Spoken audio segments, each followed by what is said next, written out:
शब रमज़ान की ट्रांसमिशन में एक मरतबा फिर से आप सब लोगों को खुशामदीद कहते हैं। और अब हमने आपको बड़े ही ख़ास मेहमान से आपकी मुलाकात करानी है। हमारे साथ खालिद महमूद रसूल साहब मौजूद हैं, जिनकी खिदमात सहाफ़ती मैदान में तो हैं ही हैं और अक्सर उन्हें हम मुख्तलिफ़ टीवी शोज़ में भी अपना नुक्ता नज़र पेश करते हुए देखते हैं, और वहीं ये समाजी खिदमात में भी हमेशा पेश भी रहते हैं। चौधरी रहमत अली मेमोरियल ट्रस्ट समाजी फलाह बहबूद का इदारा है जो मुआशरे के महरूम तबके की सेहत की बेहतरीन सहूलियात के साथ साथ तालीम की बेहतरीन सहूलियात भी उन्हें फराहम करने में पेश रहता है। चौधरी रहमत अली मेमोरियल ट्रस्ट मुआशरे के ज़रूरतमंद लोगों का सबसे मजबूत सहारा है। ये इदारा कब कायम हुआ, इसकी खिदमत क्या हैं, कौन से लोग इस ट्रस्ट से मुस्तफ़ीद हो सकते हैं और कैसे, ये सब हम चौधरी रहमत अली मेमोरियल ट्रस्ट के जनरल सेक्रेटरी और ट्रस्टी और मारूफ तज्ज़ियाकार और कॉलम निगार खालिद महमूद रसूल साहब से ही जानेंगे। सर, आपको खुशामदीद कहती हूँ इस ट्रांसमिशन में। कैसे हैं आप? बहुत शुक्रिया, बहुत मेहरबानी आपकी। रमज़ान कैसा गुजरा आपका? अल्हम्दुलिल्लाह जी, इस दफ़ा तो रमज़ान बहुत अच्छा गुजरा है, मौसम बहुत अच्छा है। हाँ जी, एग्जैक्टली। अच्छा, फिर ये दौरानिया में वो बड़ा मुनासिब सा है, तो अल्हम्दुलिल्लाह अभी तक अच्छा गुजर गया, आगे भी इंशाल्लाह अच्छा गुजरेगा। सर, थोड़ा सा इस ट्रस्ट के बारे में, जो चौधरी रहमत अली मेमोरियल ट्रस्ट है, इसके बारे में बताइए। कब से शुरू हुआ, कैसे इसने काम अपना शुरू किया, मोटिव क्या था इसका? जी, चौधरी रहमत अली मेमोरियल ट्रस्ट ये 1976 में 1976 में कायम किया, और इसके फाउंडर्स में से डॉक्टर एस.एम. के वास्ती, बड़े मशहूर चाइल्ड स्पेशलिस्ट, जिन्होंने मेयो हॉस्पिटल में पीड्स डिपार्टमेंट जो है ना वो कायम भी किया। इत्तफाक से उनके मरासम और ताल्लुकात थे चौधरी रहमत अली साहब से। अच्छा, उनसे उनका एक ताल्लुक भी था और एक दोस्ताना भी था। तो चौधरी रहमत अली हमारी तहरीक आज़ादी का एक बहुत बड़ा किरदार है, पाकिस्तान का नाम उन्होंने तजवीज़ किया।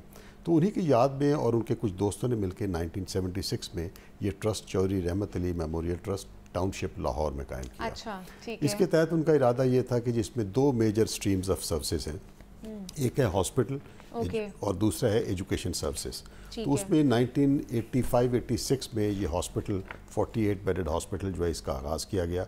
इसका ज़्यादा फोकस ये था कि OPD जहाँ लोगों को छोटे मोटे मसाइल हैं, फिर उसके बाद इसमें ऑपरेशन थिएटर ऐड किया गया, इंडोर फैसिलिटी ऐड की गई, डायग्नोस्टिक ऐड किया गया। तो ये पिछले 38 साल से अल्हम्दुलिल्लाह ये हॉस्पिटल कायम है टाउनशिप और ग्रीन टाउन और लोकेलिटी के इलाकों के लिए, इलाके के लिए। आज भी इसमें यह है कि हम 50 रुपए की एक अलामती फ़ी के ऊपर तमाम OPD की जो सहूलियात हैं वो फराहम करते हैं। OPD में तकरीबन 2 दर्जन से ज़ायद हमारी स्पेशलिटीज़ जो है ना वो मेडिकल से, गायनी से लेके अपना हार्ट से लेके, सेक्रेटरी से लेके, हर तरह का इलाज वहाँ पर उसमें ये है कि हम तकरीबन सारा जो है OPD वो प्रोवाइड कर रहे हैं। ठीक है। इसी तरह फिर ये है कि डायग्नोस्टिक्स में हमारी ये कोशिश है कि हम मैक्सिमम डायग्नोस्टिक्स प्रोवाइड करें, और उसमें मार्केट से बहुत कम रेट के ऊपर है। उसमें भी ये है कि जो लोग अफोर्ड नहीं कर सकते हैं तो वो इवन 50 रुपए की पर्ची भी हम फ्री कर देते हैं। अच्छा, ठीक है। अब बेतहाशा लोग हैं जिनको हम फ्री, बिल्कुल एब्सोल्युटली, जो ज़रूरतमंद है, जो जेन्युइन है, वल्नरेबल है, जो अफोर्ड नहीं कर सकता है, वो उनको हम बिल्कुल एब्सोल्युटली फ्री जो है ना वो सर्विसेज प्रोवाइड करते हैं। ये डायग्नोस्टिक्स की फैसिलिटी के साथ ये कि हमारा इंडोर है और ऑपरेशन थिएटर्स है, ख़ासतौर पे गायनी के, आर्थो के और इस तरह। उसमें भी ये है कि हमारी कोशिश ये होती है कि जो वल्नरेबल लोग हैं, जो अंडर सर्व्ड हैं, जो अंडर प्रिविलेज्ड हैं, उसका इलाज जो है ना वो मैक्सिमम हद तक हम जो है ना वो फ्री करें, फ्री ऑफ कॉस्ट। इसीलिए इसी तरह फिर ये है कि हम फ्री मेडिसिन भी अच्छे खासे पेशेंट को ऑन डेली बेसिस प्रोवाइड करते हैं। हम शरिया कंप्लाइंट भी हैं, और उसके अलावा भी जो हमारे डोनेशंस वगैरह आते हैं, तो हमारा जो अकाउंटिंग का तरीकाकार है वो बड़ा ट्रांसपेरेंट है। और हमने पिछले 2 साल से ये किया है कि हम जो स्टेट बैंक के पैनल पे टॉप 15 ऑडिटर्स हैं, उन्हीं में से एक को पिक किया है जो कि पिछले हमारे 2 साल से ऑडिट के अकाउंट्स को, और वो हम अपनी वेबसाइट पे भी डालते हैं। तो हमारी कोशिश ये है कि जो हम इस वक्त काम कर रहे हैं, कुछ हमारे जो अपने इंटरनल वसाइल हैं, प्लस जो हमें सिविल सोसाइटी की तरफ से डोनेशन या ज़कात की शक्ल में आते हैं, वो सारे का सारा हम मरीज़ों की बहबूद के ऊपर ही खर्च कर रहे हैं। और दूसरा फिर हमारा जो अपना है एजुकेशन का, उसमें हमारे ओवरऑल 5 इदारे हैं जी। एक तो हमारा ये हॉस्पिटल का इदारा हो गया, 3 हमारे एजुकेशनल इंस्टीट्यूशंस हैं। एक हमारा गर्ल्स बॉयज़ हाई स्कूल है जो 1992 में शुरू हुआ। उसके बाद गर्ल्स हाई स्कूल है जो 94 में शुरू हुआ। माशाल्लाह पर्पस बिल्ड कैंपसेस हैं, ह्यूज लश ग्रीन, और मतलब एक नेमत है लाहौर में रहते हुए, सारे लाहौर में टाउनशिप में। तीसरा फिर हमारा एक जूनियर स्कूल है जो अर्ली लर्निंग स्कूल ईयर के लिए है, वो है, ये हमारा चौथा इदारा है हॉस्पिटल के बाद। उसके अलावा एक दारुल उलूम है जिसमें एक रेजिडेंशियल मदरसा है, मस्जिद है, और बच्चे जो है ना वो उसमें तकरीबन 60 से ज़्यादा बच्चे वहीं मुकीम भी हैं। और इसके अलावा इलाके के लोगों को हम नाजरा, हिफ्स की, तजवीद और दर्स निज़ामी पढ़ाया जाता है।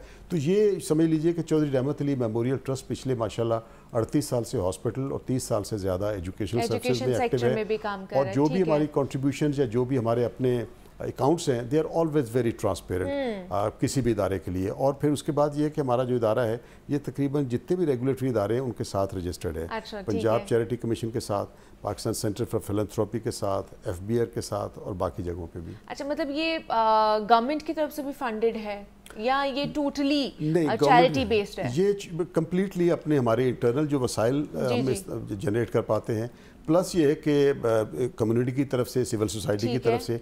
तीसरा ये है कि गवर्नमेंट की तरफ से ये है कि ये जगह जो है वो नेचुरली गवर्नमेंट ने हमने लॉन्ग टर्म लीज पे दी हुई है। इसके अलावा ज़कात और उशर डिपार्टमेंट जो है वो एक नॉमिनल सी अमाउंट है, कोई बहुत बड़ी अमाउंट नहीं है, वो भी सालाना हमें देता है। तो लिहाजा ये समझ लीजिए कि हमारा बहुत हद तक ट्रस्ट के अपने वसाइल और प्लस ये कि ट्रस्ट के जो बही खा हैं जो अतियात की शक्ल में, ज़कात की शक्ल में डोनेशन देते हैं, उनसे मिला के हम चलते हैं। अब हमारे यहाँ फॉर एग्जांपल जो मैं बताऊँ, जो रह गया था एक पॉइंट कि फार्मेसी है, फार्मेसी हमारी जो है अल्हम्दुलिल्लाह उसमें तमाम मेडिसिन अवेलेबल हैं और on a regular basis 10% straight हम डिस्काउंट देते हैं। अच्छा, सो बेसिकली मार्केट से आप देख लीजिए कि जो भी बंदा लेने जाता है 10%, तो हमारी कोशिश ये है कि जो भी हमारी सर्विसेज हैं वो ऑलरेडी कॉस्ट रिकवरी बेसिस पे हाईली डिस्काउंटेड है। और उसके बाद फिर ये है कि बहुत सारे पेशेंट ऐसे होते हैं, फ्रेंकली गुर्बत इतनी ज़्यादा है, वल्नरेबिलिटी इतनी ज़्यादा है, मैं आपको क्या बताऊँ।